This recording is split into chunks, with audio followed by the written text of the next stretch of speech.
Friends எல்லாருக்கும் good evening. இன்றைக்கி evening எங்கள் வீட்டில் டின்னர் வந்து மிசி ரொட்டின்னு சொல்லுவாங்க. இது வந்து சப்பாத்தி வகை சேர்ந்தது தான், கொஞ்சம் காரமானதுன்றதுனால அந்த மாதிரி பேர் ஸ்டைலிஷாக வச்சுருக்காங்க. நான் ஒரு புக்கில் படித்தது தான் பண்ணுறேன். நான் ரெகுலராக இது வந்து டிஃபன் ஐட்டமாக பண்ணுவேன் எப்போ பாரு. அதனால் இன்றைக்கி இதை நான் உங்களுக்கு ஒரு டிஷ்ஷாக போடுறேன். தேவையான பொருள் பாருங்கள். ஆனியன் 2 பெருசு பெருசாக கட் பண்ணியிருக்கேன். இதை மிக்சியில் நம்ம அரைக்க போகிறோம், அதனால தான் இவ்வளோ பெருசாக கட் பண்ணியிருக்கேன். கோதுமை மாவு 1 கப்போ, அதே அளவு கடலை மாவு எடுத்துருக்கிறேன். கடலை மாவு கோதுமை மாவு ஈக்குவல் குவான்டிட்டி எடுத்திருக்கேன். சில்லி பவுடர் வெறும் தூள், ஏன்னா காஞ்ச மிளகாய் அரைச்சோம்னா திப்பி திப்பியாக இருக்கும், அதனால் சில்லி பவுடரே நான் எடுத்து வச்சுருக்கேன் 1 ஸ்பூன் அளவுக்கு. இப்போது நம்ம எப்படி செய்யறதுன்னு தேவைக்கேற்ப உப்பு சேர்த்துக்க போகிறோம். தண்ணி வந்து தேவைக்கேற்ப சேர்த்து பிசைய போகிறோம்.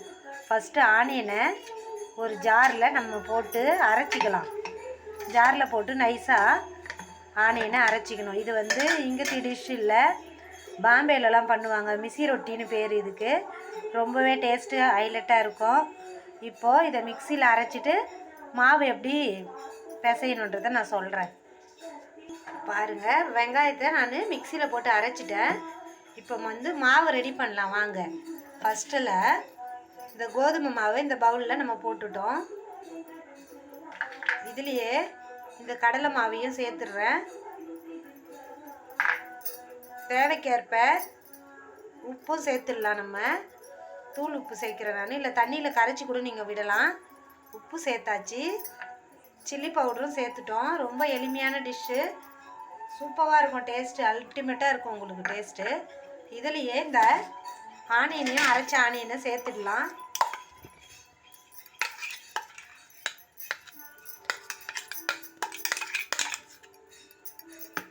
இப்போது ஆனியன் சேர்த்துட்டு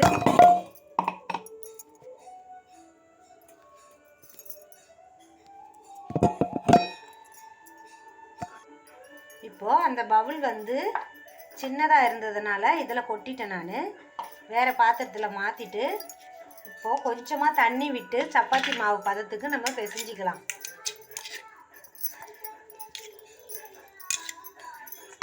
ரொம்ப எளிமையான டிஷ் தான் இது.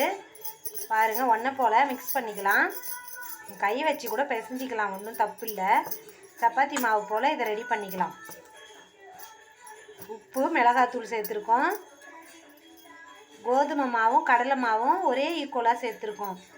கோதுமை மாவு தான் நம்மளை சாப்பிட சொல்கிறாங்க இல்லையா, அதுக்காக இந்த மாதிரி கொஞ்சம் பண்ணி கொடுத்தீங்கன்னா சலிப்பு இல்லாமல் சாப்பிடுவாங்க. இப்போ இந்த மாவை பிசைஞ்சு ஒரு 1/2 hour இல்லை 1 hour 3/4 மணி நேரம் நீங்கள் வந்து அப்படியே ஒரு தட்டு போட்டு வறண்டு போகாமல் மூடி வச்சிடணும். மாவு பிசைஞ்சிட்டு இப்போது அதுக்கப்புறமா தான் நம்ம வந்து ரொட்டியை நம்ம தட்டி எடுக்க போகிறோம், சப்பாத்தி மாதிரி புரட்டி. அது வரைக்கும் இது வந்து இப்போ மாவு பிசைஞ்சிட்டு நான் தட்டு போட்டு தான் மூடி வைக்க போகிறேன். ரொம்பவே எளிமையான டிஷ்ஷு. இதை மூடி வச்சுட்டு அதுக்குள்ளே இதுக்கு தொட்டுக்க ஏதாவது ஒரு சட்னியோ இல்லை குருமாவோ ஒன்று பண்ணிக்கலாம் நம்ம. அவ்வளோதான். ஆனியன் போடவே கொஞ்சம் கண்ணெல்லாம் எரியுது. வீடியோ எடுக்கும்போது ஃபோன் வேறு தவறி விழுந்துடுச்சு. நான் வந்து ஒரு சின்ன ஒரு பாத்திரத்து மேலே தான் வச்சு எடுக்கிறேன். எந்த ஸ்டாண்டெலாம் வச்சு நான் வீடியோ எடுக்கலை. எளிமையான என்னோடய யூடியூப் சேனலுக்கு ஓரளவுக்கு ஒரு சில பாயிண்ட் எடுத்து வந்திருக்கேன். இன்னும் கொஞ்சம் சக்ஸஸ் பண்ணிட்டேன்னா எப்படியும் ஒரு 3 மாதத்துக்குள்ளே அச்சீவ் பண்ணிவிடுவேன்னு நினைக்கிறேன். அச்சீவ் பண்ணிட்டேன்னா அந்த குட் நியூஸை உங்களுக்கு நான் சொல்கிறேன். இப்போ இந்த மாவை சப்பாத்தி பதத்துக்கு பிசைஞ்சிட்டு இதில் நம்ம எதுவும் ஈஸ்ட்டு அதெல்லாம் சேர்க்கவே இல்லை. உங்களுக்கு வெறும் உப்பு மிளகாத்தூள் கடலை மாவும் சப்பாத்தி மாவு கோதுமை மாவும் தான் சேர்த்தோம். வறண்டு போகாத அளவுக்கு இப்போ நம்ம இதை வந்து மூடி வச்சிடணும். இதுதான் விஷயம். கரெக்டாக நீங்கள் 1/2 hour 45 நிமிஷம் மூடி வச்சுருங்க. 1/2 hourக்கு மேலேயே சொல்கிறேன் நான். 3/4 மணி நேரம் 45 minutes வந்து இதை வந்து நல்லா மூடி வச்சுருங்க. மாவு சாஃப்டாகும், அதுக்காக தான். ஏன்னா கடலை மாவும் ஊறணும் இல்லையா. அந்த கடலை மாவு வந்து அப்படியே நம்ம ஃப்ரெஷ்ஷாக பண்ணோம்னா கண்டிப்பாக வயிறு வலிக்கணுவாங்க. கோதுமை மாவுமே சப்பாத்திக்கு நம்ம பிசைஞ்சி 1/2 hour மூடி வச்சு தான் உருட்ட போகிறோம். அந்த மாதிரி தான் இது.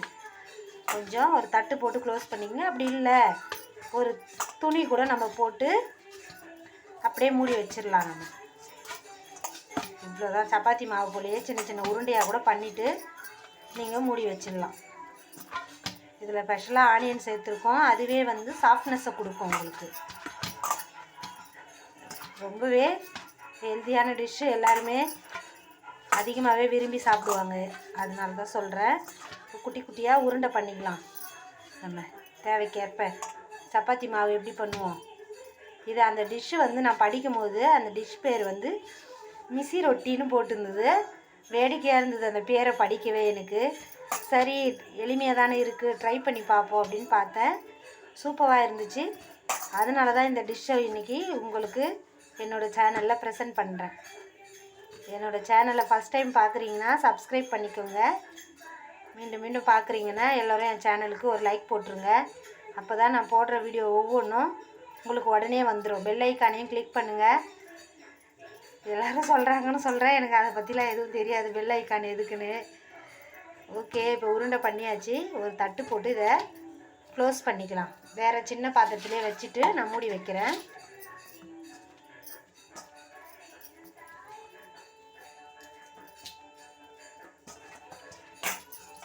சப்பாத்தி மாவு போலே நம்ம இதை பிசைஞ்சிட்டோம். ஹைலைட் வந்து கடலை மாவு, ஆனியன், சில்லி பவுட்ரு. இப்போது இதை கரெக்டாக ஒரு 40 நிமிஷம் மூடி வச்சிடலாம். தட்டு போட்டு க்ளோஸ் பண்ணி வச்சிடணும். இப்போ வாங்க ஃப்ரெண்ட்ஸ், மாவு பிசைஞ்சி 1/2 hour ஆகிடுத்து. அதனால் இப்போது சப்பாத்தி போல் நம்ம திரட்டி எடுத்துக்கலாம். திரட்டி எடுத்துட்டு கல்லில் போட்டு நம்ம இப்போது சப்பாத்தி சுடுற மாதிரி சுட போகிறோம். இதுதான் மிசி ரொட்டி. இப்போது வாங்க திரட்டிடலாம். எல்லாத்தையும் இந்த போல் சப்பாத்தி போல் திரட்டி எடுத்துக்கோங்க. அழகாக ரவுண்ட் ரவுண்டாக. ரவுண்டு வரலன்னா ஒரு மூடி வச்சு கூட நீங்கள் கட் பண்ணிக்கலாம்.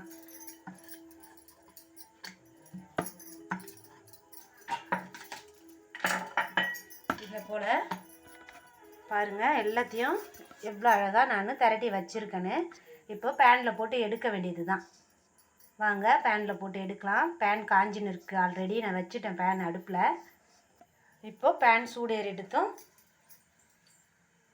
ஆயில் வேணுன்றவங்க போட்டுக்கோங்க, ஆயில் வேணான்னாலும் ஓகே தான்.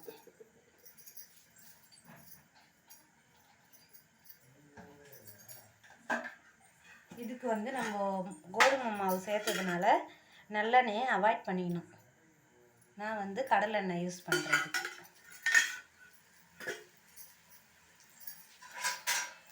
சப்பாத்தி புரட்டுற மாதிரி புரட்டி போட்டு எடுக்க வேண்டியது தான்.